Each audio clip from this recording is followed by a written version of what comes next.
Assalamualaikum warahmatullahi wabarakatuh.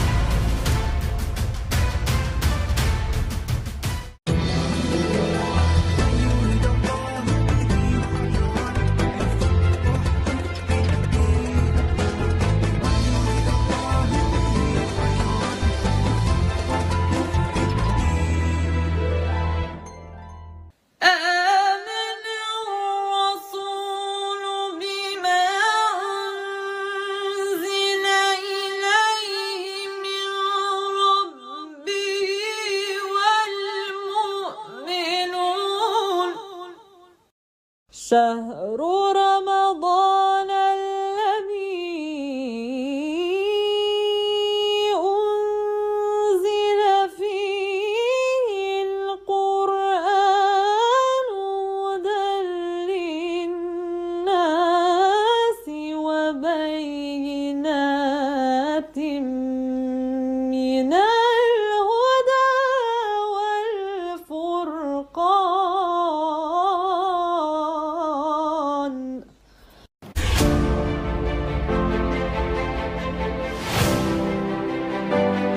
Pemirsa Khazanah, bulan Ramadan adalah bulan yang tidak biasa. Semua kitab suci diturunkan di bulan ini, termasuk Al-Quran Al-Karim. Rasulullah Shallallahu Alaihi Wasallam bersabda, Suhuf Ibrahim diturunkan pada malam pertama Ramadan, Taurat diturunkan pada 6 Ramadan, Injil diturunkan pada 13 Ramadan, dan Allah menurunkan Al-Quran pada 24 Ramadan. Hadis riwayat Ahmad.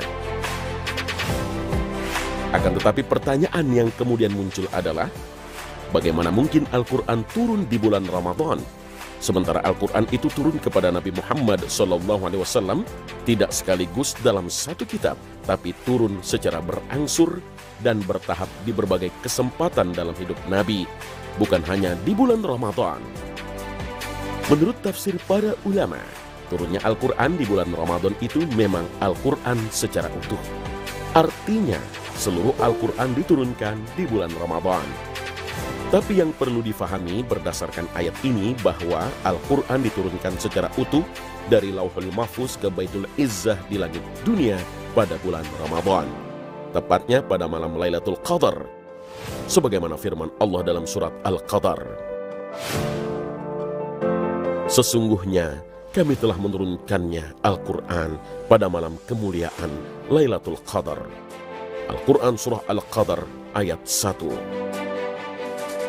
Artinya, Al-Quran secara keseluruhan dari awal sampai akhir diturunkan dari Lauh Mahfuz ke langit dunia pada bulan Ramadan, tepatnya pada malam Lailatul Qadar. Setelah itu, Al-Quran turun kepada Nabi Muhammad SAW secara bertahap sesuai konteks peristiwa yang terjadi dan terkadang tanpa ada konteks apapun. Semua itu berlangsung selama masa hayat Rasul SAW di Makkah dan di Madinah. Allah Subhanahu wa Ta'ala berfirman, dan Al-Quran itu telah kami turunkan dengan berangsur-angsur agar kamu membacakannya perlahan-lahan kepada manusia, dan kami menurunkannya bagian demi bagian. Al-Quran surah Al-Isra ayat 106. Lalu mengapa kita memperingati nuzul Al-Quran di tanggal 17 Ramadan? Ini terkait dengan surat pertama yang diturunkan ke Nabi Muhammad SAW di Gua Hiro, yaitu surat Al-Alaq ayat 1 hingga 5. Ini terjadi menurut salah satu pendapat pada tanggal 17 Ramadan. Namun yang paling penting bukan masalah kapan sebenarnya Al-Quran itu turun, tapi bagaimanakah cara kita menyikapi turunnya Al-Quran. Contoh terbaik yang pernah dilakukan oleh Rasulullah selama hidupnya adalah sebagaimana sabda Nabi SAW. Dahulu malaikat Jibril senantiasa menjumpai Rasulullah SAW pada setiap malam Ramadan, dan selanjutnya ia membaca Al-Quran bersamanya. Hadis riwayat Bukhari. Sedangkan Huzaifah radhiyallahu anhu menuturkan tentang pengalaman beliau sholat tarawih bersama Rasulullah SAW. Pada suatu malam di bulan Ramadan, aku sholat bersama Rasulullah SAW di dalam bilik yang terbuat dari pelepah kurma. Beliau memulai sholatnya dengan membaca takbir. Selanjutnya beliau membaca doa. Selanjutnya beliau mulai membaca surat Al-Baqarah. Saya pun mengira bahwa beliau akan berhenti pada ayat ke-100. Ternyata beliau terus membaca. Saya pun kembali mengira beliau akan berhenti pada ayat ke-200. Ternyata beliau terus membaca hingga akhir Al-Baqarah. Dan terus menyambungnya dengan surat Ali Imran hingga akhir. Kemudian beliau menyambungnya lagi dengan surat An-Nisa hingga akhir surat. Setiap kali beliau melewati ayat yang mengandung hal-hal yang menakutkan, beliau berhenti sejenak untuk berdoa memohon perlindungan. Sejak usai dari sholat Isya pada awal malam hingga akhir malam, di saat Bilal memberitahu beliau bahwa waktu sholat subuh telah tiba, beliau hanya sholat 4 rakaat. Hadis riwayat Ahmad dan Al-Hakim. Inilah yang dilakukan oleh Rasulullah selama bulan Ramadan, memperbanyak membaca Al-Quran, bahkan dalam sholat-sholatnya. Wallahu a'lam.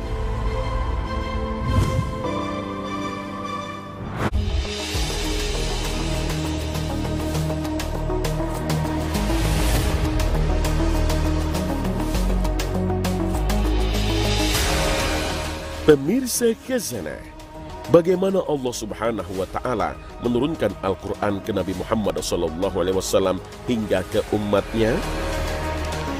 Al-Quran Al-Karim adalah wahyu Allah Subhanahu wa Ta'ala yang disampaikan kepada malaikat. Allah Subhanahu wa Ta'ala berbicara kepada para malaikat tanpa perantara dan dengan bahasa yang difahami malaikat itu. Rasul SAW bersabda,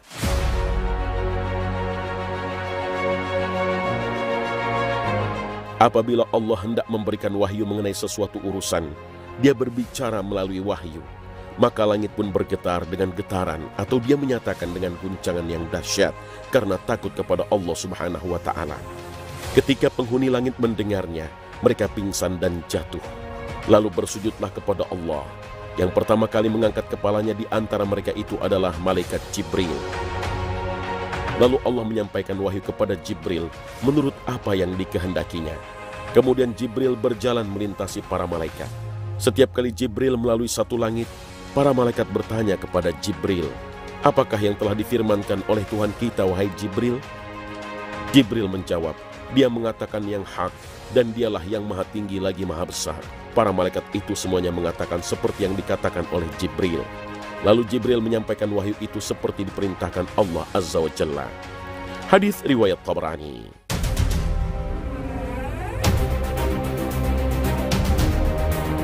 Maka Al-Quran itu adalah kalam Allah dengan lafaz dari Allah, bukan redaksi dari malaikat Jibril, apalagi dari Nabi Muhammad. Lalu bagaimana wahyu disampaikan dari malaikat ke Nabi SAW? Secara umum ada dua cara penyampaian wahyu oleh malaikat-malaikat kepada Rasul.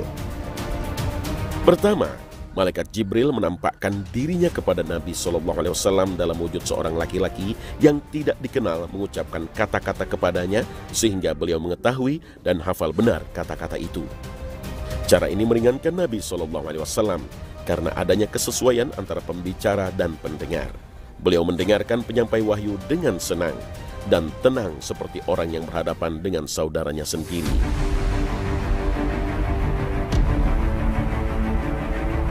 Cara kedua, malaikat Jibril mendatangi Nabi SAW, namun ia tidak terlihat. Nabi SAW mengetahui kedatangan malaikat Jibril dengan suara yang mengiringinya. Terkadang seperti suara lonceng, dan terkadang seperti dengungan lebah. Dan pada saat itu, tubuh Rasul SAW terasa sangat berat.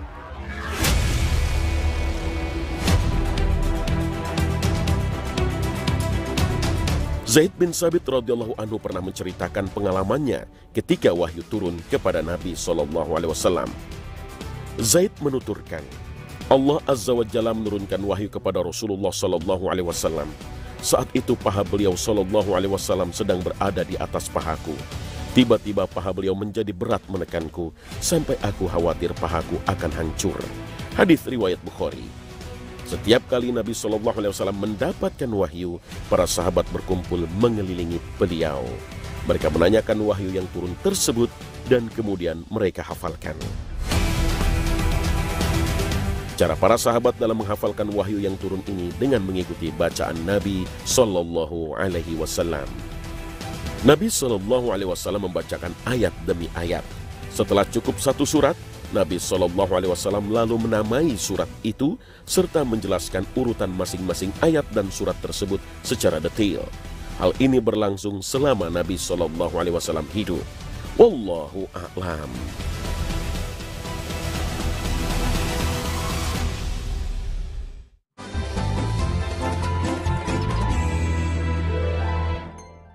Tidak ada satupun manusia di dunia ini yang tidak ada masalah dalam hidupnya. Kira-kira ada enggak orang di sini tidak ada masalahnya? Ada? Ibu-ibu, coba lihat. Dulu mau kawin, mau nikah. Sudah nikah selesai masalahnya? Belum. Mau punya anak. Sudah punya anak selesai masalahnya? Tidak. Mau lagi kasih sekolah anak. Sudah sekolah anak, selesai masalahnya? Tidak. Suaminya lagi mau kawin lagi. Tidak ada orang tidak ada masalahnya. Semua orang punya masalah. Karena kalau ada masalah, Allah Subhanahu wa taala menganjurkan melalui Rasulullah Muhammad sallallahu alaihi wasallam, seolah-olah Allah ingin berkata kepada kita, wahai Das'at, wahai hambaku, ada masalahmu, ini senjata kau pakai selesaikan masalahmu. Apa senjata itu? Tak lain adalah kekuatan doa. Ibu-ibu rajin berdoa. Nih anak-anak KKN rajin berdoa. Oh tiap saat dia berdoa ini anak mahasiswa. Cuma di mana dia berdoa? Di Facebook. Siapa ajar kau berdoa di Facebook dong? Berdoa itu bukan di Facebook. Berdoa itu bukan di Instagram. Berdoa itu bukan di medsos. Berdoa itu di mana? 1, datang ke masjid. 2, selesai sholat. 3, tempat-tempat mustajab. Nah, ada yang tanya sama saya, Ustadz, saya selalu berdoa Ustadz. Siang malam saya berdoa. 24 jam saya berdoa. Kenapa doaku tidak dikabulkan? Sebabnya sederhana. Karena kita berdoa tidak sesuai dengan tuntunan Nabi. Ada itu caranya orang berdoa, bos. Ada orang caranya meminta. Bagaimana etika dan tata cara berdoa? Mari kita simak. Bapak ibu saudara-saudara sekalian. Dalam kitab Adabud Doa, adab dalam berdoa, Imam Al-Ghazali mengajarkan, berdoa itu supaya cepat sampai. Berdoa itu supaya cepat diijabah Allah. Caranya, 1, berdoa usahakan dalam keadaan suci. Berdoa usahakan dalam keadaan bersih dan suci. Berdoa jangan sampai kita dalam keadaan kotor. Boleh enggak kita berdoa dalam keadaan bernajis? Boleh, tapi doanya sampainya lama. Boleh enggak kita berdoa tidak dalam keadaan suci? Boleh, tapi doanya lama baru sampai. Nah, jadi kalau mau berdoa, ibu harus suci dulu. Bagaimana cara mensucikan diri? Kalau najis kecil, hadas kecil, maka cukup membersihkannya dengan wudhu. Kalau hadas besar, membersihkannya dengan cara mandi junub. Nah, tahap kedua, kalau kita mau berdoa, yang kedua caranya apa lagi? Pakailah baju yang kita yakini suci dan bersih serta halal. Baju bersih belum tentu suci. Baju bersih belum tentu halal. Ada baju bersih, suci, sudah dicuci, sudah disetrika, itu kan bersih, suci, tidak ada najisnya. Tapi karena dia hasil sogok, maka baju itu menjadi tidak boleh dipakai berdoa.